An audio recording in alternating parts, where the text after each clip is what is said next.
Hi guys, and welcome back to Beauty Fortified, and today I thought I would jump on here and do a quick updated video on makeup for hooded eyes. So I have done a few of these videos in the past, and I think that it's something that never goes out of fashion because it is an issue that a lot of women and men deal with as they age.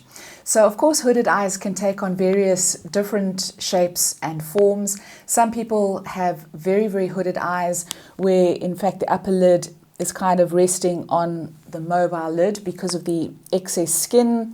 As we lose bone mass and muscle and fat as we get older, everything seems to kind of drag itself downwards. And unfortunately, our eyes do not escape this.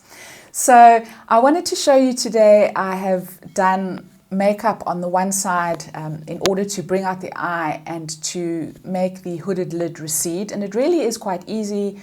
It's just a very quick and easy technique. But before I go on to the technique, I wanted to discuss this eye and just to show you the error of my ways and the things that are pulling the eye down and not doing my eye any favors.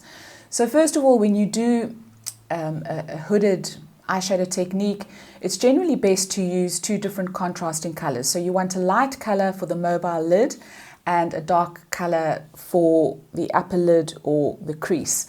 And the reason behind that is that a dark color will make your lid recede, or it'll give it the appearance that it's receded, and a lighter color will bring out your mobile lid. So the contrast of the two will generally give you a much more defined eye. So on this eye you can see that I have used one dark shadow all over the mobile lid. I haven't blended anything into the crease, and you can see how the dark shadow has kind of made my eyes look quite a bit smaller, and it's closed them up a little bit. And this has been exacerbated by the shadow, the dark shadow that I have put on my lower lid. So I've gone right across my lower lid with the dark shadow, which has tended to kind of just pull the eye in and create the appearance of quite a small eye.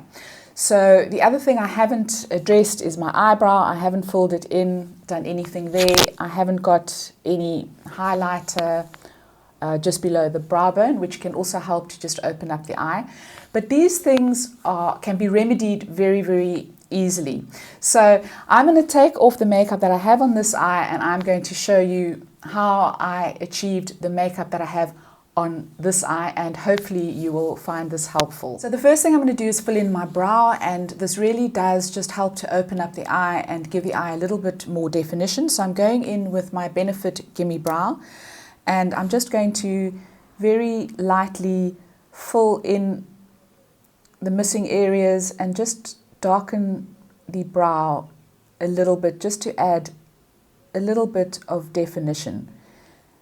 And then I'm going to brush these up with a spoolie, and I am going to add a little bit of brow gel. So I'm going in with the Benefit brow gel, and I find that this just really helps to set the brows in place, because my brows do tend to fall down if I don't gel them up. So already that has really helped to open up the eye area. So when you're doing or makeup for hooded lids, the idea is to go in with two different contrasting shadows. Now you can go in with a really light one on the mobile lid and a really deep one in the crease. It just really depends on your eye and the anatomy of the eye, or the colors that you would like to use as well. So traditionally you could go in with, say, a very light shade like that one on the mobile lid, and then you could go in with a very dark shade like that in the crease. So that's going to create a lot of contrast, which is going to help you to open up the eye. Now, I don't always like going that kind of traditional route, so today I've decided to go with two colors that I really like. So this is called Interrupted by MAC, and this is going to go onto my mobile lid. I really love this color. I love mustardy, citrusy, acidy kind of browns and yellows. And if you do have access to the Yucca palette, I think it's Natasha Denona, then I'm very jealous, because that is definitely a very beautiful palette for these kinds of shades. But anyway, so I'm going with that on the mobile lid. And then in the crease, I'm going to go in with this dark brown shade here. This is also from a MAC palette, and it is from the Whitney Houston palette. And I do like that shade. It's called Nippy's Chestnut, and it really is a lovely one to blend. So the other thing is you are going to want to use fairly blendable eyeshadows, otherwise your eyeshadow is going to end up quite patchy. So taking a fluffy brush, where is my fluffy brush? This is just a very kind of fluffy all over lid brush. So I'm going to go in with the lightest color, and that is Uninterrupted by MAC, and I'm just going to place this on the mobile lid, and I'm going slightly up into the crease, and this is just going to help to create a base shade for whatever I'm going to be putting into the crease. So it's just going to really help the eyeshadow to blend later on. And I really do just love this shade. You don't always have to go, as I say, a really light shade. So you want two colors that are kind of from the same color family. So if you were going in the purples, you could use a lilac on the mobile lid and a deeper purple in the socket or the crease. But I really love this combination. So I've just put a layer of that onto the mobile lid and just extending it a little bit beyond the socket and into the crease. So that has already given me a little bit of definition on the upper lid. So now I'm going to go in with another brush. I'll give you two options here. I have got a brush that I bought at Dischem. Absolutely love this. So it has a kind of flat end. It's not a tapered brush, but you could go in with something that is tapered like this. It really does the same job, but I'm just really loving this one at the moment. And what I'm going to do is I'm going to take the brown Nippy's Chestnut shade, and I'm just going to dab the brush flat on into the shade like that and tap off the excess. And what I like about the flat base of this is that it's going to really help deposit the shadow on the upper lid. So I don't want to go too far onto the upper lid because I'm going to end up looking like that lady from Everyone Loves Raymond. So this is just going to help to alleviate that. So I'm going to take the brush, I'm going to raise my brows like that and just put the brush into the crease. If I relax my brow, you can see that my upper lid is kind of falling over the brush, and that's exactly how I want it to be. So I'm going to just take this and I'm going to stamp the color on like this. So it really is going into the crease and a little bit above the crease. So we're going to start small like that because that is going to make it really easy to blend out.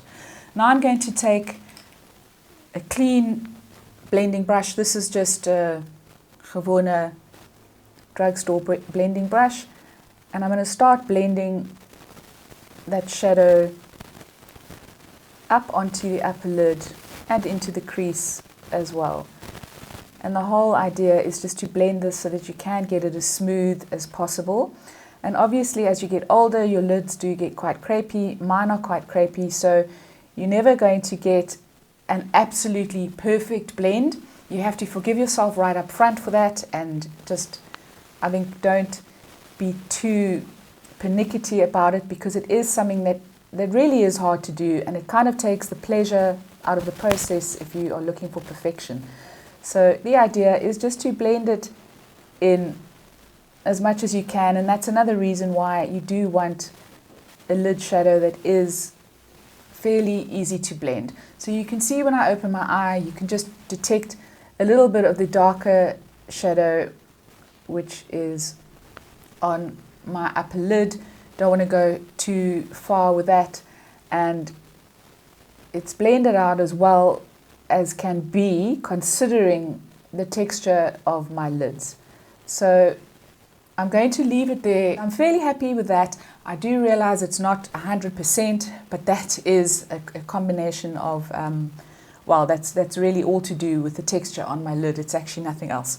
So now I'm going to define the outer corners. So I'm taking a pencil brush. I'm going to just spritz it a little bit, just with a little bit of water. I'm using my Avène Eau Thermale. And then I'm going to dab it back into that chestnut, that dark chestnut shade. And wetting the brush just helps to intensify the color. So that's all I'm doing with that there. And then I'm going to go onto the outer corner. And I'm just going to gently apply a little bit of color onto the outer corner, just to give the outer corner a little bit of definition. So just like that. And then with what is left on the brush, I'm now going to just gently apply it to the outer third of my lower lid. So I don't want a lot of definition on the lower lid because that is going to close up the eye, as I said earlier. So I just want a little hint of color there. So there, I think that that's looking quite good. Now, if you do find that when you apply your crease shade, you get a little bit of fallout onto your mobile lid, you might want to go in with your mobile lid color again, just to touch that up. So I'm going to go in, again, I'm taking a little flat brush this time, it's a little bit more precise. And I'm just going to put it into my lighter shade, and I'm just going to build up that color a little bit because it's lost a little bit of definition with some of the fallout from the darker shade. So just tap that on gently. And now what I'm going to do is I'm going to tight line the eye. So I'm going to take some eyeliner and I'm going to put it right into the waterline of the upper lid. Where is my liner? And the reason that I'm going to do that is because the minute I start to put anything onto my upper lid above my lashes, it's going to decrease the visible lid space. So you're just going to see eyeliner on the top lashes. If that is a look that you're going for, then that's absolutely fine. But in this case, I do want the color on the upper lid to be visible. So tight lining the upper lid is just going to give my lashes a little bit more definition and a little bit more definition to the upper lid without actually impeding on the lid space. So I'm just going to gently take that and tight line the upper lid. Now this is a pencil by Essence, and what happens with this one is it's not waterproof, so it does tend to bleed onto the lower lid. If you know of a pencil that doesn't bleed onto the lower lid, please let me know, leave a comment down below. I'd love to hear from you. I have still yet to find one. And but we will clean that up afterwards. So now I am going to do the final touch, and that is adding a little bit of lightness just below the brow bone. Now you can do this by either going in with a highlighting shadow. So if I was going in on this palette, I'd probably go in with something like this, or if I was using this MAC palette, I would probably go in with that color over there, but that does have a little bit of shimmer, and I do prefer to keep the highlight below the brow bone matte. So I'm going in with my Essence pencil. Here's my Essence pencil. So this is just a kind of nude, very light fleshy color. So I'm just going to go onto the brow bone with that, and I'm just going to take a little bit like that, and then I'm going to use my finger just to blend that out. You could also use a brush if you prefer. Then I'm going to go in with my blending brush, and I'm just going to make sure that there's no harsh line between my lid shade and the highlighter. And so what you want to do is you want to also keep your eyeshadow up in line with your brow. So you don't want anything to go beyond this point because it is going to pull your eye down. And now for the final trick, I'm going in with some mascara. So I'm going in with my Estee Lauder Sumptuous Extreme, and I'm just going to add 2 coats of this to the lashes. And so guys, I'd like to leave you with my final and most important tip, and that is don't strive for perfection. If you are dealing with crepey, aged, hooded lids, you're not going to get it. but a little bit of practice will make almost perfect. So let me know what tips and techniques you use for hooded lids. I'd love to hear from you. Please leave me a comment down below. If you enjoyed this video, please give it a thumbs up. Please don't forget to subscribe, and I'll see you next time. Ciao, ciao.